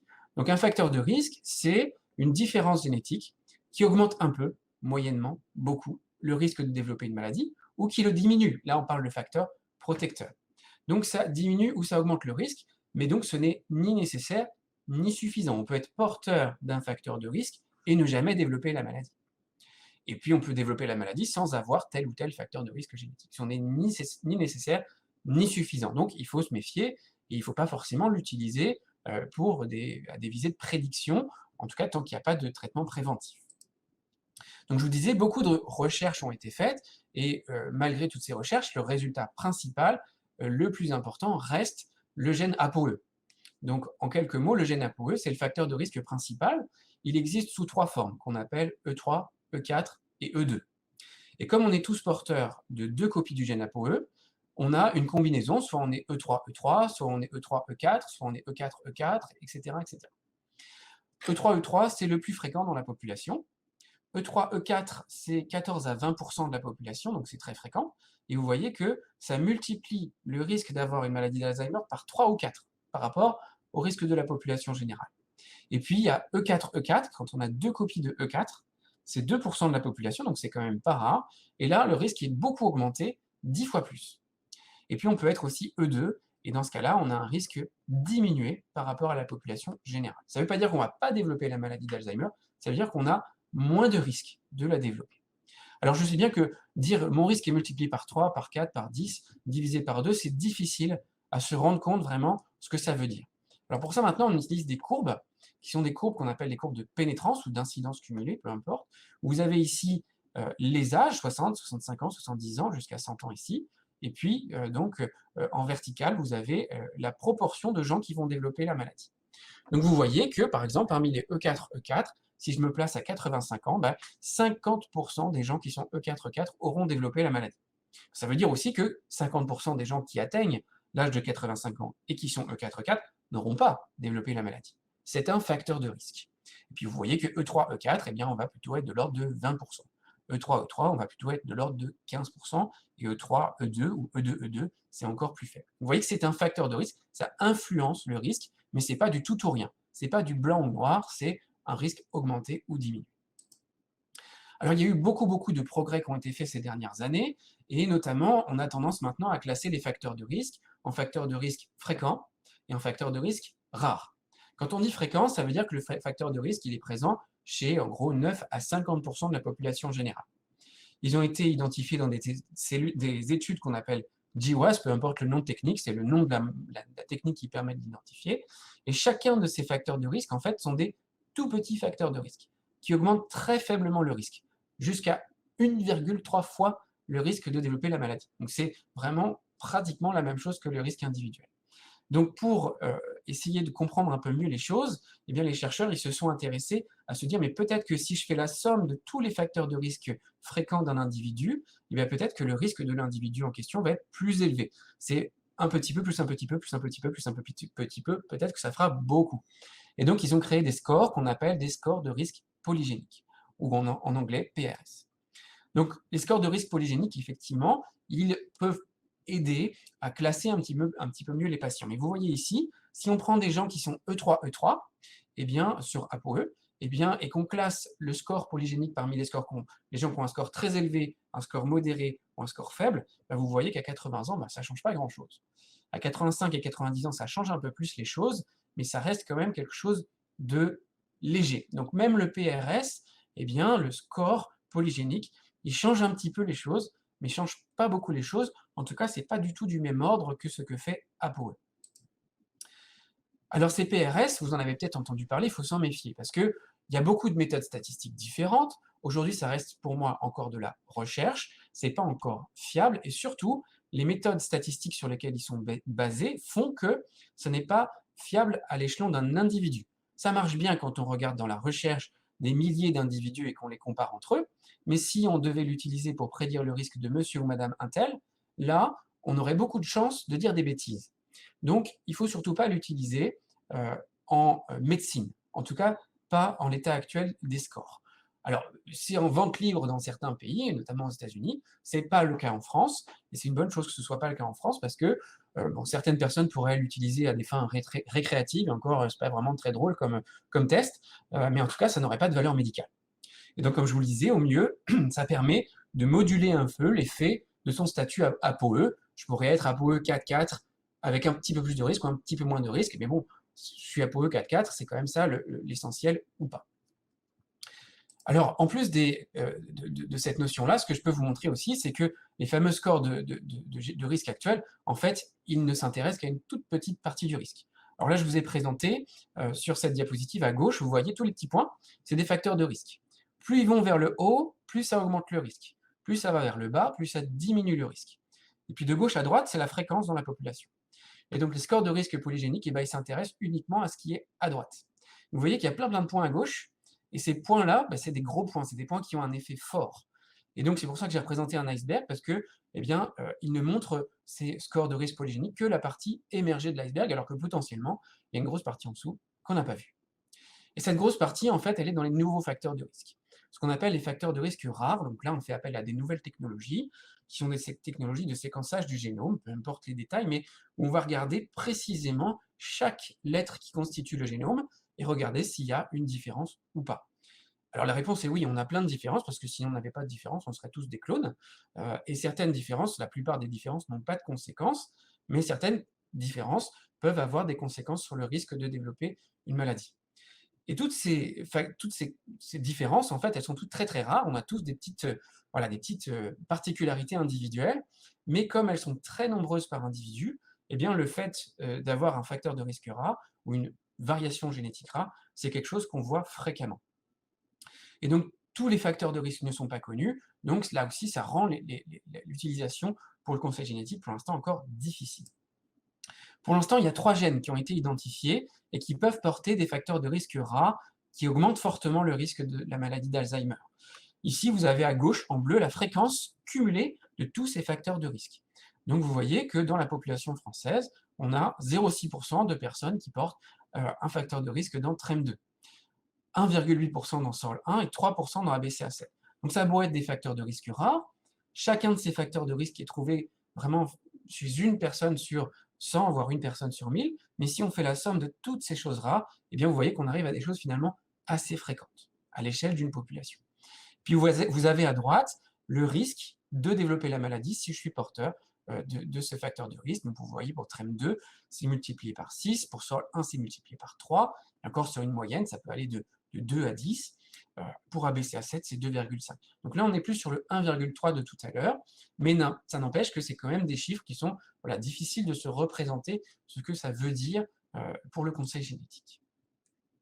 Donc la question des facteurs de risque, encore une fois, je répète, ce n'est ni nécessaire ni suffisant. Donc on ne va pas tester aujourd'hui une personne non malade dans le cadre du conseil génétique sur les facteurs de risque. Par ailleurs, on n'a pas assez de recul sur le niveau de risque. Donc, ce n'est pas un niveau de même ordre de grandeur que les formes héréditaires. Mais néanmoins, parfois, les arbres généalogiques ils ressemblent à une forme héréditaire. Donc, ça peut être utile d'analyser ces gènes-là. Quand on n'a pas trouvé de mutation d'APP, de PSEN1 et de PSEN2, que les gens disent, mais quand même, il y a beaucoup de formes précoces dans ma famille, parfois, c'est une combinaison de facteurs de risque rares. Donc, ça peut donner des familles qui ressemblent à ça. Vous voyez ici à gauche, une famille où il y a SORL1 plus ApoE. Et vous voyez, la maman, eh bien, elle a SORL1 et elle n'a pas ApoE, elle a 95 ans, elle va très bien. Donc, elle a un des facteurs de risque les plus forts connus de maladie d'Alzheimer et elle ne l'a pas développé. Donc, c'est un facteur de risque. Tout ça pour dire que c'est peut-être pas forcément une bonne idée d'aller chercher chez des personnes non malades parce qu'on va peut-être inquiéter des gens pour rien. À droite, vous voyez qu'il y a des combinaisons d'autres facteurs de risque. On a SORL1, on a ABCA7, on a ApoE. Et vous voyez que cette famille, il y a beaucoup de gens qui sont dessinés en noir ou en gris, c'est-à-dire qu'ils ont eu la maladie d'Alzheimer avant 65 ans quand ils sont en noir, ou après 65 ans quand ils sont en gris. Donc ça ressemble à une forme héréditaire, et pourtant, non, ce n'est pas une forme héréditaire, c'est une forme pour laquelle il y a plusieurs facteurs de risque qui sont venus se combiner dans cette famille-là, et qui font que certaines personnes développent la maladie, et pas d'autres. Mais on ne connaît pas encore tous les facteurs de risque, si bien que c'est difficile de pouvoir les utiliser chez des personnes non malades, même si c'est probablement intéressant de l'expliquer quand on l'a trouvé chez une personne malade. Enfin, ce qu'on pourra faire également à l'avenir, c'est proposer également des courbes comme celle-ci, comme je vous ai montré sur l'ApoE, pour prédire le risque plus précisément. Alors nous, on pense que ces courbes-là, elles sont très utiles, elles seront très utiles notamment quand on aura un traitement, pour éviter que la maladie arrive. Donc ça, les traitements, ils sont en train d'être essayés dans les formes héréditaires que vous a présenté David Vallon, et on peut imaginer que peut-être plus tard, on les utilisera pour ces formes pour lesquelles il y a plusieurs facteurs de risque forts qui se combinent dans une famille. Donc les projets de recherche futurs, ça va être qui on doit cibler pour ces essais thérapeutiques, à quel moment, comment. Donc il y a encore plein de questions qu'il nous faut répondre avant de passer sur des essais thérapeutiques. Donc pour l'instant, on ne les utilise en tout cas pas pour le conseil génétique puisqu'il n'y a pas de traitement préventif validé. Voilà, en résumé, le conseil génétique s'intéresse aux formes héréditaires. Il faut donc, chez une personne non malade, le proposer uniquement si l'anomalie génétique est identifiée dans le gène APP, PSEN1 ou PSEN2, et donc c'est environ 250 familles en France à qui on peut proposer un diagnostic présymptomatique. Il n'y a évidemment rien d'obligatoire, c'est sur la base du volontariat pour accompagner des gens qui souhaitent savoir ou qui se posent des questions. On peut aussi proposer un conseil génétique prénatal dans certains cas seulement, quand la maladie est très précoce et que la personne est porteuse et ne veut pas transmettre l'anomalie génétique. Dans les autres situations, on ne pourra pas faire de test génétique chez une personne non malade. La recherche sur les facteurs de risque avance vite, on a des perspectives, on progresse, et on a des espoirs qu'on puisse proposer des essais thérapeutiques préventifs à l'avenir. Voilà, je vais m'arrêter là et je vais prendre quelques questions. Merci beaucoup Gaëlle pour cette présentation détaillée à la fois du conseil génétique et de tous ces facteurs de risque génétiques également. On a le temps pour une question simple et puis ensuite on reprendra les questions qui sont restées en suspens à la fin de la dernière présentation. Donc pour le conseil génétique, tu nous expliquais effectivement toutes les étapes que cela nécessite. Combien de temps ça prend à peu près en moyenne lorsqu'on débute sa première consultation pour aboutir sur ce type de démarche? Alors, on va être sur plusieurs semaines, voire plusieurs mois. Entre la première consultation où on rencontre un neurogénéticien qui va vous expliquer le risque, la mutation, la maladie, etc., il va se passer en général 8 semaines, 12 semaines, ou un peu plus. Ça dépend des centres et ça dépend des rendez-vous. Mais entre voilà, la prise de sang, entre la première consultation et la prise de sang, en général, il se passe 3 mois. Et puis après, on a 2 mois pour avoir le résultat. Donc entre la première consultation et le résultat, il se passe, allez, on va dire 6 mois pour arrondir. D'accord, c'est assez. Enfin, je pensais que ce serait plus long, en fait. Donc, c'est assez rapide finalement. Ça dépend. Il y a des gens qui. Ça dépend du point de vue. Merci. On le fait exprès de garder ce délai parce qu'on pense que c'est important. Alors évidemment, tout le monde n'est pas préparé de la même manière. Il y a des gens qui arrivent, qui ont déjà les idées très très claires en tête, d'autres beaucoup moins. Et nous, on ne connaît pas les gens quand ils arrivent, donc c'est important qu'on prenne un peu de temps pour connaître les gens et pour voilà, les accompagner. Et c'est vrai que bien souvent, même parfois, les gens, dès la première consultation, certaines personnes sont déçues et disent « Ah, ben ouais, moi je suis prêt, je voudrais faire la prise de sang aujourd'hui ». Et donc, on leur explique que ce n'est pas forcément dans leur intérêt de le faire aujourd'hui. Et puis, en général, les gens comprennent bien. Et en général, en fin de protocole, ils comprennent pourquoi on a fait comme ça. Merci beaucoup, Gaëlle. Je vais passer maintenant la parole à Marie-Claude Potier, qui va nous parler de la trisomie 21. Et comme je disais avant, nous aurons le temps de revenir sur les questions à la fin de la dernière présentation. Marie-Claude, si tu veux bien nous rejoindre sur la scène.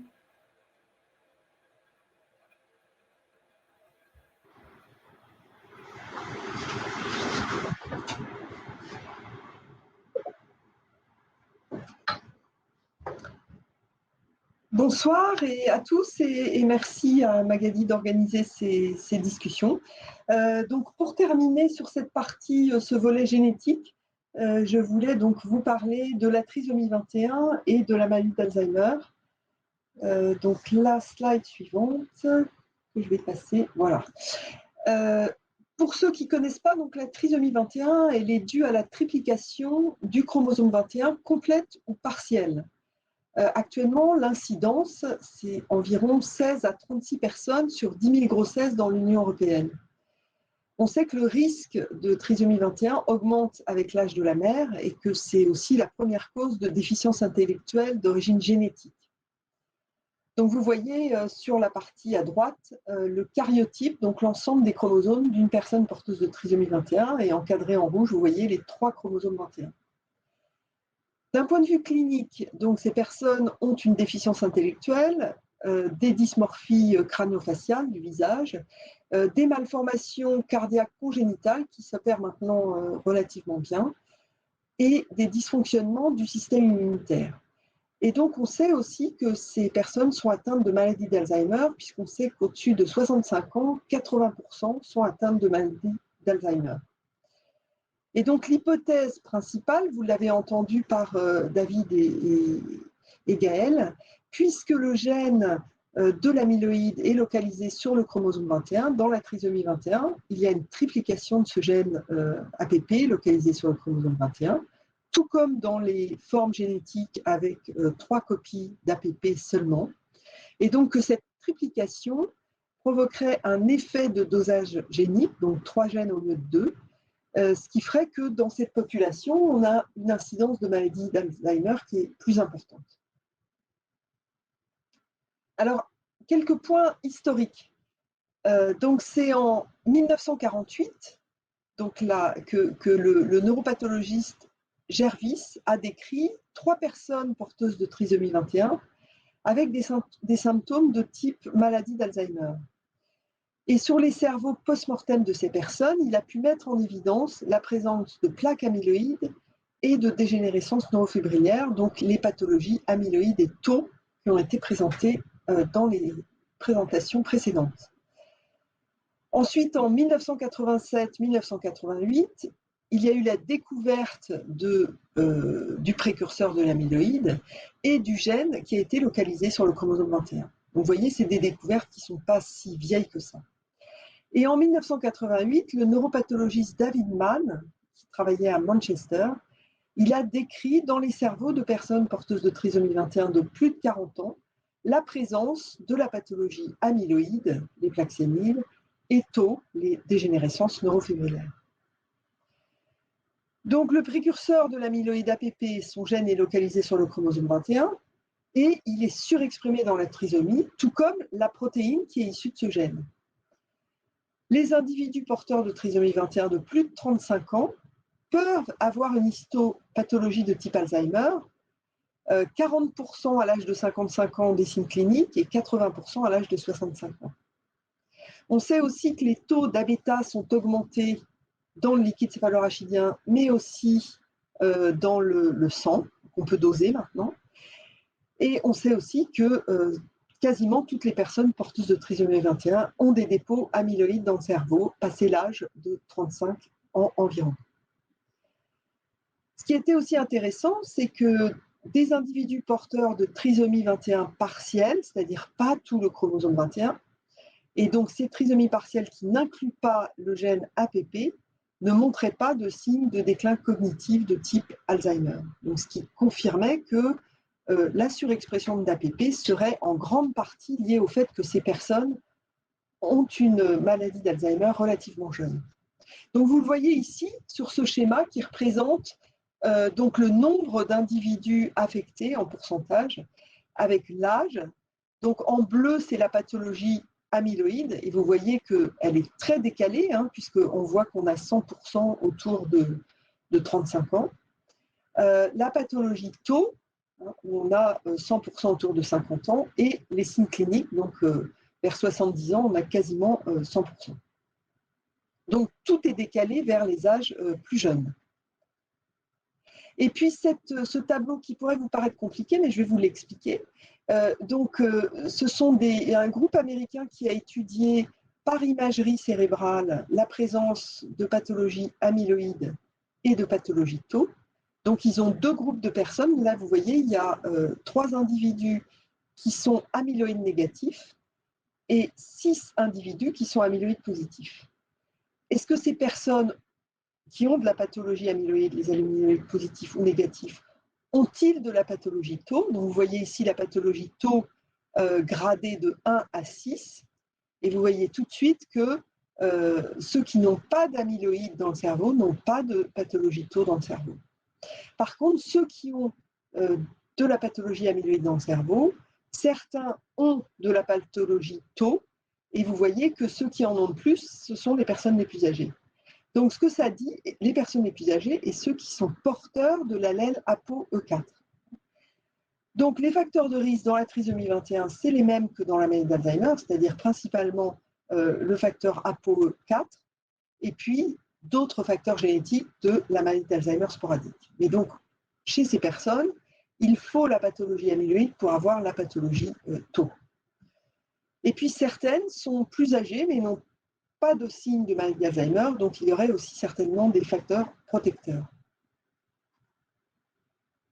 Et je voulais terminer en vous parlant d'un essai clinique qui est en cours actuellement dans la trisomie 21, puisque ces personnes sont à risque important de développer une maladie d'Alzheimer. Il est envisageable, tout comme les formes génétiques de maladie d'Alzheimer, d'essayer de les traiter avant que les signes apparaissent. Donc c'est une société suisse qui s'appelle AC Immune qui a démarré un essai clinique de phase 1 chez les personnes porteuses de trisomie 21 qui a démarré en mars 2016. Et c'est un vaccin anti-amyloïde bêta. Et je vous l'ai mis ici dans l'encadré en bas. Donc, ce vaccin qui s'appelle ACI24, il va essayer de cibler l'extrémité de l'amyloïde qui est en N-terminal. Donc, dans un peptide, une protéine, vous avez une partie N-terminale et C-terminale. Donc là, ça cible l'extrémité N-terminale. Et ce vaccin donc, est inclus dans des liposomes. Et donc, dans cet essai, les personnes, donc il y avait 16 patients âgés de 25 à 45 ans qui ont reçu 7 injections de vaccin ou de placebo. Donc, cet essai a montré qu'il y avait une immunogénicité encourageante, c'est-à-dire que les personnes produisaient des anticorps anti-A-bêta. Pas d'effet indésirable, donc bien toléré, et sans aucun effet indésirable grave qui ait été signalé. Donc, ce qui a permis de passer à une phase 2 qui a démarré en octobre 2020 avec 72 participants âgés de 40 à 50 ans et qui présentent un dépôt amyloïde cérébral, mais pas de démence. Donc, cet essai doit se terminer en 2024. Donc, voilà ce que je donnerais comme take-home message. La trisomie 21 est un facteur de risque important pour la maladie d'Alzheimer. Et puis, les premières études de vaccination dans la trisomie 21 avec l'ACI 24 ont permis de montrer des résultats encourageants qui permettraient maintenant de l'appliquer dans les maladies d'Alzheimer familiales et sporadiques avec des porteurs d'APOE4. Et voilà, je terminerai donc par ces mots sur la trisomie 21 et je peux prendre maintenant vos questions et peut-être s'il y a d'autres questions aux autres speakers. Merci beaucoup Marie-Claude. C'est effectivement intéressant de faire le lien lorsque l'on parle de la génétique de la trisomie et de la maladie d'Alzheimer, ce qui n'est pas évident. Mais merci d'avoir expliqué cela.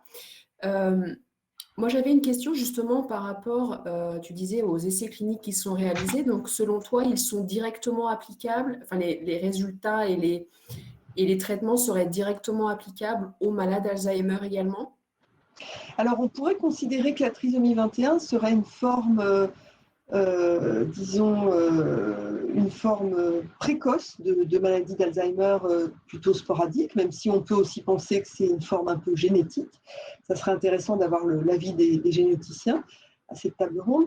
Mais évidemment, comme c'est une population à risque, on peut essayer d'appliquer des traitements, des vaccinations plus tôt, avant l'apparition des symptômes, ce qui reste difficile à faire dans le cadre de la maladie d'Alzheimer sporadique, puisqu'il faut avoir des indications que la personne est à risque important. Donc, à part les facteurs génétiques de risque comme la POE4, par exemple, ça reste quand même plutôt difficile de prédire. Donc, dans le cas de la trisomie 21, il est sûr que ces personnes ont un risque très important. Donc, en commençant des essais cliniques relativement tôt, c'est-à-dire autour de 40 ans, même voire plus tôt, on peut avoir des résultats intéressants sur la progression de la pathologie et l'effet sur éventuellement le développement de symptômes. D'accord. Et du coup, puisque tu parlais du développement de la pathologie, est-ce qu'on utilise les mêmes biomarqueurs que chez les malades d'Alzheimer? Oui, on utilise les mêmes biomarqueurs.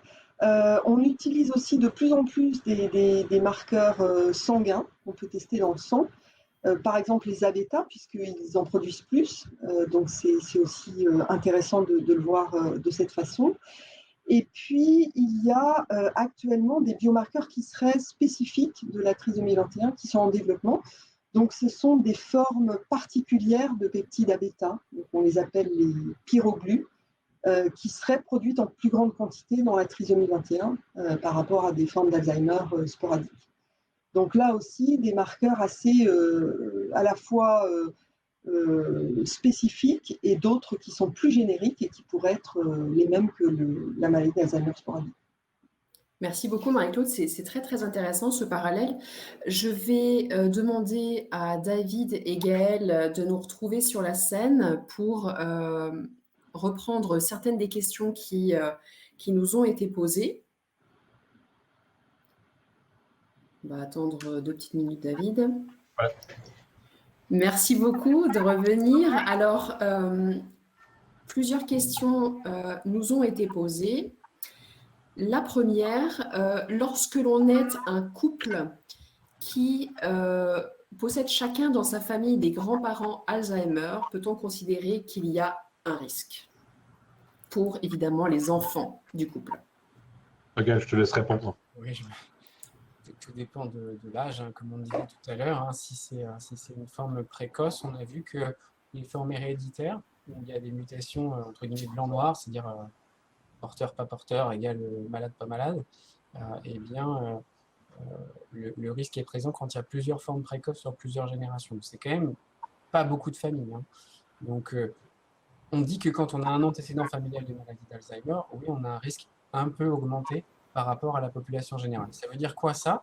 Ça veut dire que peut-être la personne en question, la grand-mère ou le grand-père, peut-être il ou elle avait un facteur de risque génétique qu'elle a ou pas transmis.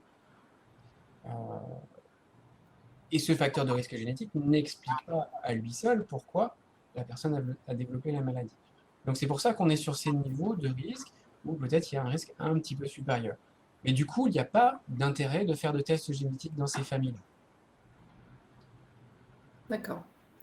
Mais la vraie difficulté, finalement, comme tu le disais tout à l'heure, c'est de trouver un membre potentiellement qui présente quelque chose pour ensuite en déduire la transmission possible. Mais dans les cas d'individus, entre guillemets, par-ci et par-là, dans l'arbre généalogique, ça semble assez complexe. Mais c'est pas forcément un problème parce que dans ces cas-là, justement, en général, c'est pas une forme héréditaire. C'est ça. Donc, c'est pas grave. J'ai envie de dire, qui n'a pas dans sa famille, de près ou de loin, un antécédent familial d'Alzheimer? Évidemment, il y a des gens qui n'en ont pas, mais tout ça pour dire que c'est extrêmement fréquent d'avoir dans sa famille au moins une personne qui a développé au moins une forme tardive de la maladie. Donc, c'est pour ça qu'on n'aime pas, nous, à Armand, on ne parle jamais de forme sporadique et de forme familiale parce que ça ne veut rien dire. Le mot sporadique, il est très souvent utilisé par les généticiens, mais pas par nous. Parce qu'en fait, sporadique, ça veut dire qu'on n'a pas d'antécédents familiaux. Or, en général, les gens, quand ils utilisent le mot sporadique, ils veulent dire non héréditaire. Et ce n'est pas la même définition. Héréditaire, ça veut dire j'ai une mutation qui explique la cause de la maladie. Et familial, ça veut dire j'ai des antécédents familiaux. Et on voit très bien qu'on a des maladies d'Alzheimer familiales avec des antécédents familiaux qui ne sont pas héréditaires. C'est même la majorité des personnes qui ont une maladie d'Alzheimer qui ont des antécédents familiaux, mais elles ne sont pas héréditaires. Et donc c'est pour ça que le mot sporadique, on n'aime pas trop, parce que voilà, ça mélange un petit peu tout. Et finalement, il y a compris, David a présenté des mutations de novo tout à l'heure, et ben, c'est des mutations sporadiques qui sont héréditaires. Donc voilà, pour toutes ces raisons-là, on préfère ne pas utiliser le mot sporadique et familial, et simplement dire, est-ce que c'est autosomique dominant précoce? Donc j'ai plusieurs personnes dans la famille qui ont une forme précoce. Dans ce cas-là, il faut faire un test génétique. Ou est-ce que c'est une autre forme précoce? Si c'est une autre forme précoce, il y a peut-être des facteurs de risque. Donc c'est peut-être quand même intéressant de se poser la question de la génétique. Si c'est une forme tardive, là, la probabilité d'avoir une forme héréditaire est quand même très faible et on recommande de ne pas faire de test génétique. D'accord. Plusieurs des participants semblent s'accorder sur le fait qu'il est vraisemblablement difficile d'avoir accès à une consultation pour parler de génétique quand on est encore jeune. Et ça contredit un petit peu ce que tu disais, David, tout à l'heure, quand tu disais que finalement, quand on avait un doute, il valait mieux se poser les bonnes questions tôt. A priori, c'est quelque chose qui n'est pas facile à mettre en pratique auprès de certains médecins, j'imagine. Alors, une personne nous demande comment est-ce qu'on peut sensibiliser finalement son médecin à cette idée de se faire dépister quand on est encore jeune. Alors, quand on n'aime pas le terme dépistage, on parle de diagnostic, et Gaël me reprendra pas, je pense, là-dessus. Le terme diagnostic correspond au fait qu'on est dans une famille où il y a bien une mutation qui est identifiée. Et dans ce cas-là, j'ai envie de dire, il n'y a pas lieu d'embêter véritablement son médecin généraliste pour avoir accès à un service de conseil génétique. Si la mutation est connue, si la personne sait que dans sa famille il y a une mutation, il peut directement prendre contact avec un service de génétique clinique. Et là, le site internet le renseignera sur qui dans la région où il est va pouvoir le renseigner. La situation un peu particulière est celle des familles qui ont constaté l'existence de plusieurs cas jeunes, dont certains sont encore en vie et pour lesquels il n'y a aucun diagnostic qui a été fait. Là, c'est exactement pour ça qu'on a créé le site internet, pour que du coup, les familles puissent prendre conscience de ces éléments et inviter le médecin ou même le spécialiste, parce que parfois, même au niveau des spécialistes de la maladie d'Alzheimer, ça freine un peu, on se dit, mais vous allez en faire quoi, etc. Et bien pour leur dire, mais attendez, si, il y a des choses qui ont été montrées et qu'on a accès sur le net, on veut pouvoir faire ces démarches-là. Et donc, du coup, permettre le prélèvement d'abord du patient. Parce que s'il n'y a pas de prélèvement, elle l'a très bien dit, s'il n'y a pas de prélèvement d'un patient pour lequel il y a une mutation identifiée, ça ne peut pas aller plus loin. Et donc là, j'invite à ce que on se sert du site internet pour dire voilà ce qu'on fait ailleurs en France. Nous, on veut y avoir accès et les critères du diagnostic moléculaire, ce que j'ai montré, 2 cas avant 65 ans, 1 cas avant inférieur ou égal à 50 ans, sont justement là pour avoir un certain élément opposable au médecin en disant mais nous, on est dans ce cas de figure-là, on doit pouvoir en bénéficier pour un tel qui est malade et qui est encore en vie. Tout à fait. Une question qui est en lien avec ça, et c'est vrai que tu en parlais, David, tout à l'heure, tu disais que finalement, à partir du temps zéro où on s'aperçoit qu'il se passe quelque chose, il y a eu tout un historique avant qui n'a pas forcément été diagnostiqué ou en tout cas pris en charge. Et donc, une personne nous dit, dans l'état actuel des connaissances, c'est-à-dire le fait d'avoir une personne qui développe une maladie au-delà de 65 ans, en l'occurrence, c'est la grand-mère de la personne, sans hérédité vérifiée en tout cas, ce simple fait ne suffit pas de savoir si le fils va développer la maladie, puisqu'effectivement, il n'a pas encore de symptômes. Et là, ça revient un petit peu à ce que tu disais, c'est-à-dire on ne peut pas simplement se faire diagnostiquer sur l'idée que… En fait, dans ces cas-là, ce qu'il faut faire, c'est faire l'arbre généalogique. Et le faire vraiment, c'est-à-dire prendre le temps de récupérer les informations, etc. Et voir s'il y avait des arguments pour penser que peut-être il y aurait une forme héréditaire ou pas. S'il y a juste une personne qui a une maladie à 65 ans, par exemple, ce n'est pas suffisant pour dire « Ah oui, la probabilité est élevée que ce soit une forme héréditaire ». Et donc, on peut déjà, la plupart du temps, quand on a des questions, et parfois on est contacté directement via le site internet, par mail, voire même parfois par téléphone, et donc on peut parfois faire des petites consultations, des téléconsultations. On peut parfois… rien qu'en faisant l'arbre généalogique, dire avec votre arbre, on voit que la probabilité qu'il y ait une forme héréditaire, elle est faible. Et donc, il n'y a pas de test génétique à faire. Ou alors, au contraire, la probabilité, elle est élevée. Il faudrait voir s'il y a une personne malade de la famille qui peut avoir un test génétique et l'orienter vers une consultation de neurologie ou de génétique où on peut faire ce test. D'accord, c'est très très clair. Alors, j'ai une question de curiosité qui me vient. Lorsque l'on reçoit un patient qui est atteint de forme génétique, est-ce que sa prise en charge est la même que pour un patient qui n'est pas atteint de forme génétique? Est-ce que le parcours de soins, du coup, est le même? Alors, le parcours de soins, il est très dépendant de si on connaît l'existence d'une mutation dans la famille ou pas. Et encore même, malgré tout, il y a des échecs. Si on ne connaît pas la mutation, malheureusement, encore en France, il y a une errance diagnostique chez les patients jeunes. Et au plus pratiquement ils sont jeunes, et au plus l'errance diagnostique est importante, parce que les médecins qui ne connaissent pas les maladies d'Alzheimer à début précoce ne pensent pas à cette hypothèse diagnostique. Et donc, on va aller voir le psychiatre pendant X temps, on va considérer comme un burn-out, etc. Et donc, au bout d'un certain temps, la maladie aura fait son œuvre, les troubles seront trop importants, on se dira, il se passe quelque chose d'autre, on va aller voir le neurologue, et qui, après coup, va rediriger le diagnostic vers une maladie d'Alzheimer. Si c'est une forme qui est déjà identifiée, là, c'est fort heureusement un peu plus connu dans la famille. Et donc, logiquement, on va penser assez rapidement au fait que, vu que son père avait à 50 ans développé les signes et que là, maintenant, lui qui a 47 développe des pertes de mémoire, est-ce que ça ne serait pas la même maladie que son père? Et donc, du coup, ça va être plus rapide. Ensuite, la prise en charge en tant que telle, elle est complètement dépendante de l'âge des symptômes, pas de la maladie, pas de la forme génétique. Mais il est évident que prendre en charge un patient qui démarre sa maladie à 35 ans, qui a des enfants encore très jeunes, et une vie active professionnelle qui est encore en devenir, va pas du tout avoir la même nécessité de prise en charge que quelqu'un qui a même 50 ans, donc ça reste jeune, que quelqu'un qui a 60 ans qui rentre dans la retraite. Toutes ces formes-là sont jeunes, mais la prise en charge, elle doit être personnalisée sur ces aspects-là. La maladie n'a pas de traitement curatif, ça, on n'a pas ce soir de scoop, ça reste vrai. Mais par contre, tout le à côté, tout ce qu'il y a à faire à côté, c'est ça qui occupe énormément du temps du médecin spécialiste, doit être adapté à l'âge, plus que la forme génétique en soi. Ok, c'est hyper intéressant parce que intuitivement, j'aurais pensé que non, qu'effectivement la prise en charge était plus ou moins la même, mais c'est vrai, tu as raison, une personne à 30 ans a besoin de totalement autre chose qu'une personne de 70 ans, même s'il n'y a pas de traitement, et on pense notamment à la prise en charge non médicamenteuse. Psychologique, explication aux enfants, imaginez qu'il y a plein de choses à faire. Je parle de l'explication, pas forcément génétique. Alors, qu'est-ce qui arrive à cette personne-là de 35 ans qui perd certaines capacités cognitives? Merci beaucoup à tous les quatre pour vos présentations de ce soir et surtout pour les réponses à toutes ces questions. On a appris énormément de choses ce soir sur la génétique, sur les facteurs de risque, sur le lien entre Alzheimer et trisomie 21. Je vais laisser la parole à Philippe pour une conclusion de l'événement de ce soir et je vous souhaite à tous une très belle soirée.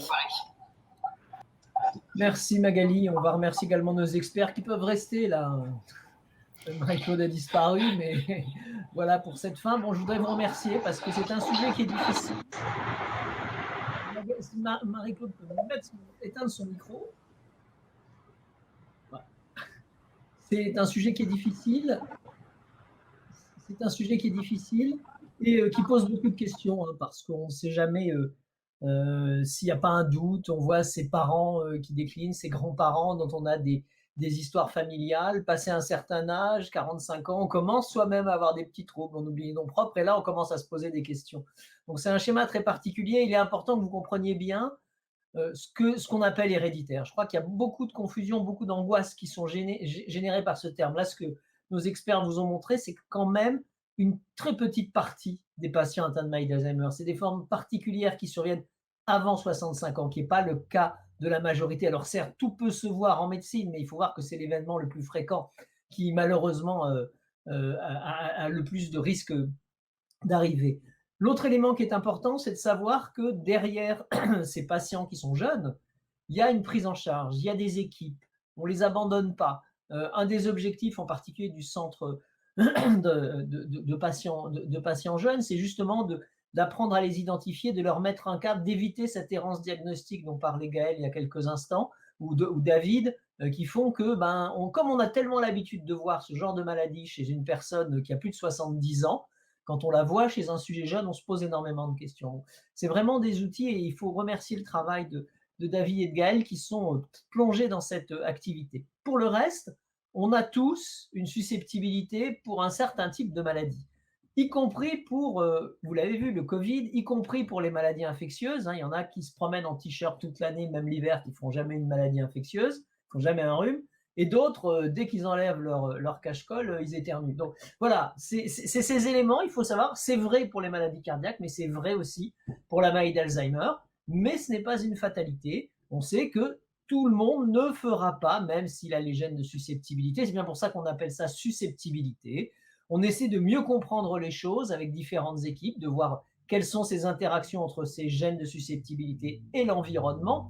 Parce que comme il faut les deux, si on trouve ce qui permet de modifier l'environnement, et tous les éléments de prévention de la maladie d'Alzheimer qui sortent de plus en plus aujourd'hui, sont des éléments d'interaction et on se rend compte que l'impact de cette prévention est d'autant plus fort que les gens ont une susceptibilité, puisque l'effet sera plus grand, donc la prévention marchera la plupart du temps bien mieux. Ce qui veut donc dire que dans tous les cas, il n'y a pas d'abandon des patients, ce n'est pas absolument inéluctable, vous serez entouré dans tous les cas, et on va trouver des moyens, et c'est vraiment l'objectif et de cette fondation et des spécialistes qui viennent quotidiennement d'essayer de trouver des solutions, des aides de toutes les manières possibles pour vivre le mieux possible, le plus longtemps possible. Écoutez, il est 19h, je vous remercie d'avoir assisté à ce séminaire et on se retrouve pour notre prochain séminaire début juillet, qui portera, si Marion Magali peuvent me le rappeler, sur le sujet. David, si tu mets ton micro. Sur les traitements de la maladie. Quelque chose de très important et on va voir, on va faire enfin le point sur les traitements de la maladie d'Alzheimer.